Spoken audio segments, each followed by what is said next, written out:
বিপ্লবের স্পিরিট কি? স্পিরিট বলতে 17 বছর নির্বাচন দুর্নীতি মধ্যে আমার খরচ করছে মঞ্জুরে টিকিলা মিথ্যা। এই 17 বছর যাতে ভোট দিতে ভোটটি উপতারার প্রিয় মানুষ তারা উপযুক্ত মানুষের নির্বাচিত করে পারে ইয়ানন্দের জুলাই বিপ্লব কি স্পিরিট, এই স্পিরিট ধ্বংস করে বলা বলে এখন অনেক রাজনৈতিক দল ষড়যন্ত্র শুরু হচ্ছে। কবে কি হয়? কবে পিয়ার পদ্ধতি। পিয়ার পদ্ধতি কি? পিয়ার পদ্ধতি কি?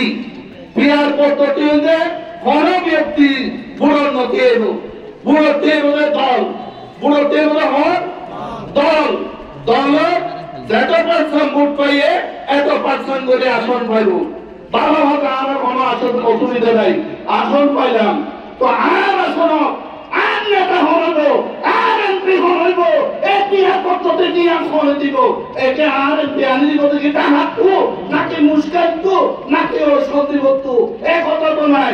আর নেতা উঠছে আর অঞ্চল ছিনে, যে আর এলাকা ছিনে, যে আর এলাকার সমস্যা ছিনে তারে আর নেতা বানাতে চাই নাকি ওই পিয়ার পদ্ধতির মাধ্যমে সন্দীপন নেতার আর নেতা বানাতে চাই। ক্ষমতায় বলে বলে এরা যুবক কল আর যে বুড়ো রাজনীতি ইয়ান ধ্বংস করিবার চক্রান্ত শুরু হয়ে ওই কিনা নহনরা ইয়ান তো আর তো সাবধান তা বলবো এই যে মূল হতা পাশাপাশি